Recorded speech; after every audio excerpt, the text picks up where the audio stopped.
person who complains about being broke every single week might have more money than you will ever see in your lifetime.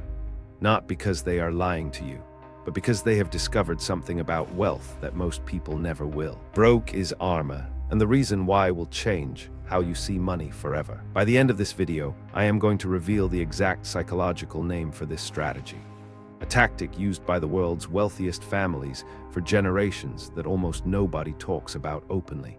And I will reveal it at the moment when it will hit you the hardest, because the full picture only makes sense once you understand the pieces. If you have ever felt financially taken advantage of, or if someone in your life always seems stressed about money but never actually suffers, stay until the very end. This video was made for you.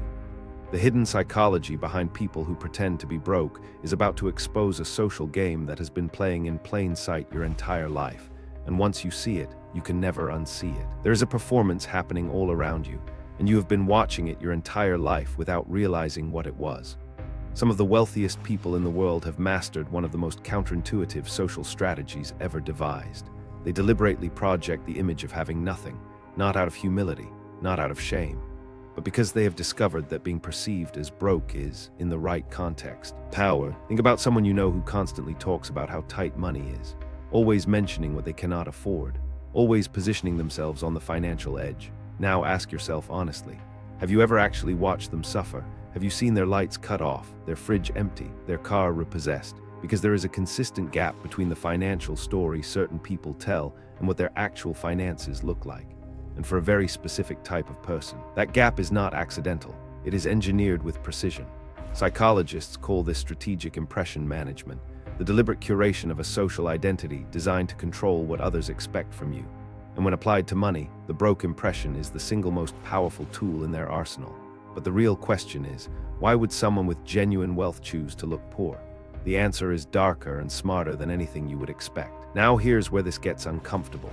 Because once you understand why they do this, you are going to start questioning every person in your life who claims to be struggling. Wealth creates a target. That is not opinion. It is documented social science. The moment people know you have money, something fundamental shifts in how they approach you. Relatives begin calling more often. Friends need help just this once. Coworkers assume you will cover the tab. Acquaintances feel oddly entitled to ask for things they would never ask otherwise. And here is what makes this phenomenon so psychologically exhausting. None of these people believe they are doing anything wrong. They are simply responding to what they perceive as abundance. They see a resource and they gravitate toward it. It is primal. It is instinctive. Visible wealth is an invitation that most people never consciously agreed to send. The broke persona is armor. It creates an invisible force field around your resources, your time, and your peace of mind. When you appear to struggle, people self-select out of making requests. Nobody burdens a drowning person with more weight if these hidden money patterns are hitting close to home. Hit like and subscribe to keep exposing these wealth secrets with me, because what comes next reveals a truth that goes even deeper into why this strategy works so reliably across every culture and generation. But wait, because the next part of this psychology is the one that most people have experienced personally, even if they never connected the dots until this moment. There is one universal truth about visible wealth. It attracts people who want to borrow it, not steal it, borrow it. And that word, borrow, is one of the most financially corrosive words in the English language when it exists between people who care about each other. Research on wealth dynamics within social networks consistently shows that visible affluence dramatically increases in formal loan requests within existing circles.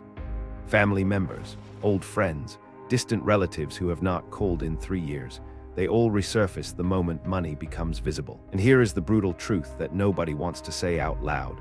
The vast majority of those informal loans between friends and family are never fully repaid. Not because people are malicious, but because the psychology of debt within emotionally loaded relationships is almost always unresolved. It is too awkward to pursue, too uncomfortable to confront, so it quietly transforms into resentment, into distance, into broken bonds. So what do strategically wealthy people do? They eliminate the request before it can even be formed. Nobody asks a broke person for a loan. It is the most elegant boundary ever invented, requiring zero confrontation while delivering absolute protection. But the social manipulation runs far deeper than just avoiding money requests. Let me pause here because what I am about to say reframes this entire conversation. Because this strategy is not just about avoiding bad loans. It is about something far more fundamental. It is about freedom.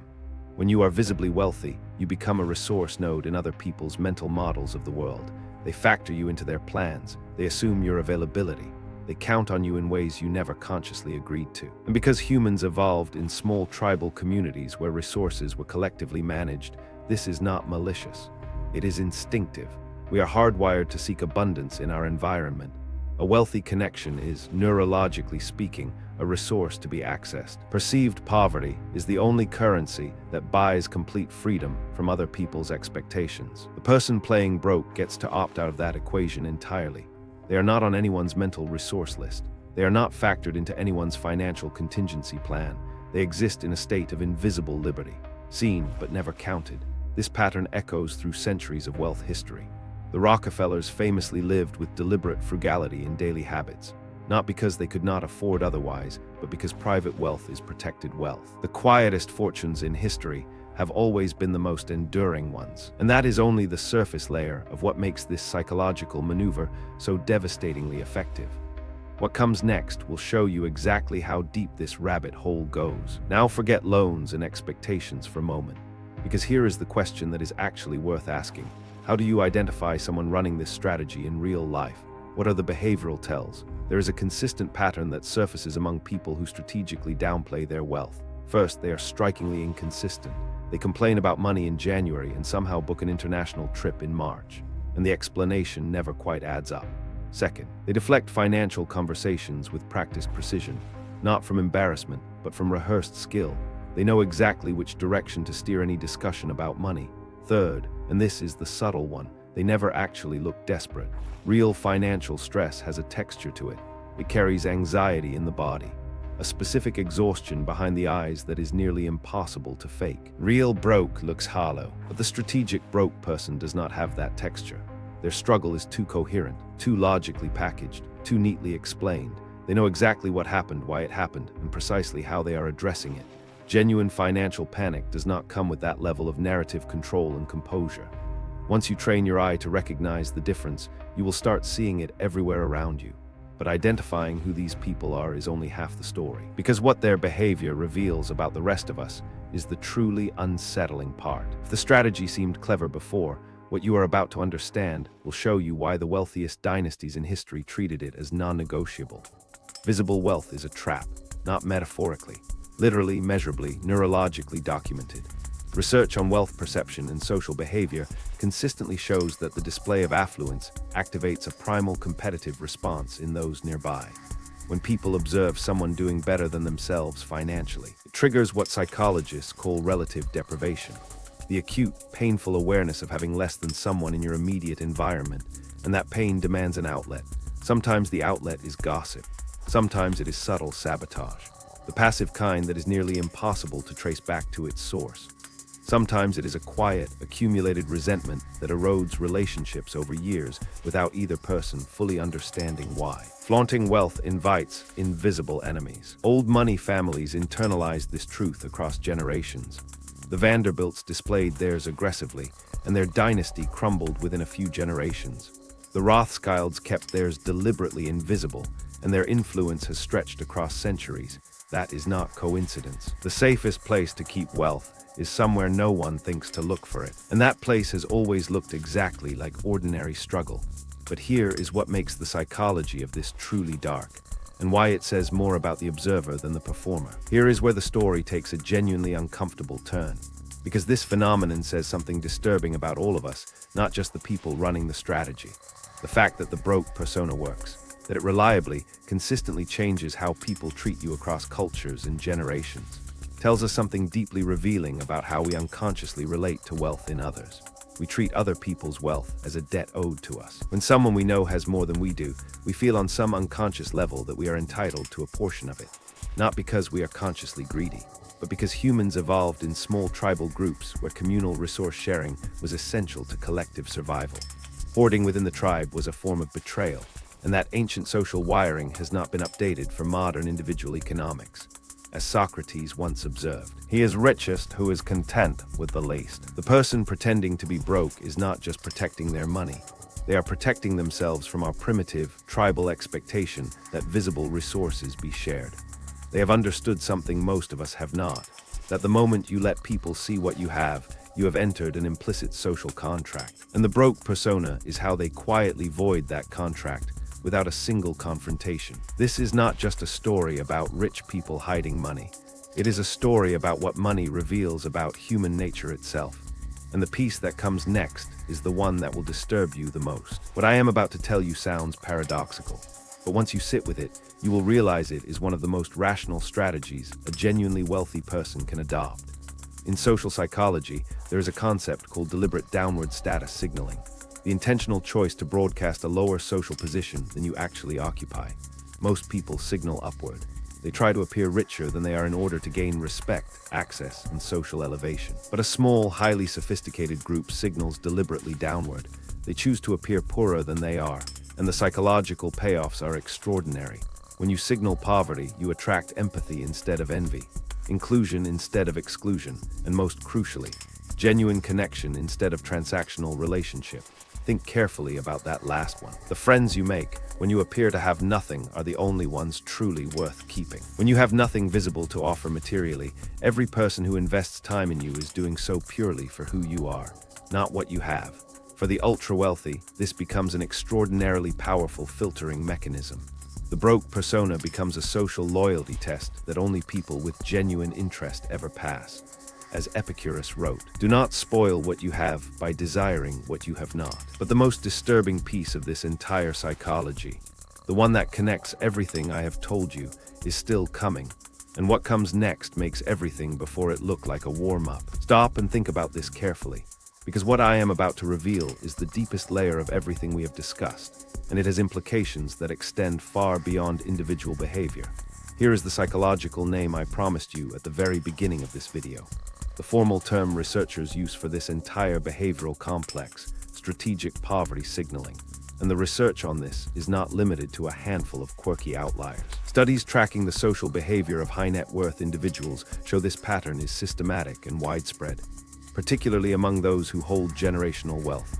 Not just personal wealth accumulated in one lifetime, generational wealth. The kind built across decades and passed through families with intention. The people society assumes are struggling may be the very ones holding the real cards. And here is where the truly dark implication lands. While public discourse endlessly debates the gap between haves and have-nots, the real haves have quietly removed themselves from the visible conversation entirely. They have made themselves invisible. They do not participate in the performance of status. They live in the economy of actual power, where the game is won not by being seen, but by being overlooked. The mask of poverty is not just protection. It is access to a kind of freedom that visible wealth can never purchase. If this just changed the way you see the world around you, share this video with as many people as you possibly can. This truth needs to reach far beyond this screen. And tell me, do you think this strategy is pure genius or a form of calculated deception? Comment genius or deception below. I want to know exactly where you stand. And now that you have the full picture, now that you know what strategic poverty signaling actually means and how it operates at every level of social life, here is what this knowledge should actually do for you. The lesson from people who pretend to be broke is not to pretend to be broke. That would be a surface reading. The real lesson is deeper and far more useful than that. It is this: your financial life is nobody else's business. The people who have truly internalized that principle, not just intellectually but at the level of instinct, are the ones who consistently win the long game with money, not because they have more of it, but because they have severed the connection between their financial reality and their need for social validation.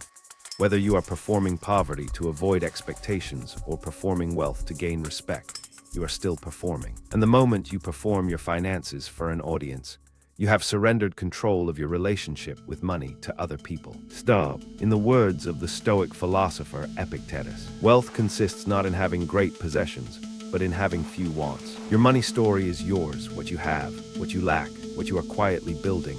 None of it needs an audience to be real. The people who understand that at the deepest level, those are the ones who end up with the most freedom, financially, relationally, and mentally. The broke persona is not the strategy, the silence is. Here is what you now know that most people around you will never understand. Somewhere in your world right now, there is someone performing poverty, and they are not doing it from weakness. They are doing it from hard-won wisdom. The hidden psychology behind people who pretend to be broke is not about deception for its own sake. It is about protection. It is the clear-eyed recognition that visibility is vulnerability, that showing your hand in a world of competing interests is a disadvantage you never have to accept. Silent wealth endures, loud wealth disappears. The deepest invitation in all of this is not to copy the strategy. It is to ask yourself, what would your relationship with money look like if nobody was watching? What would you build, save, or let go of if your finances were truly private? If no one was keeping score? Because the moment you stop needing an audience for your financial life, the moment money stops being a social performance and starts being a personal tool, that is when everything changes. That is when you stop playing their game and start playing your own. If you made it this far, prove it. Comment broke shield below. It means you understand the game that has been running in plain sight. Your mind is either programmed for wealth or poverty. Now you know how to reprogram it.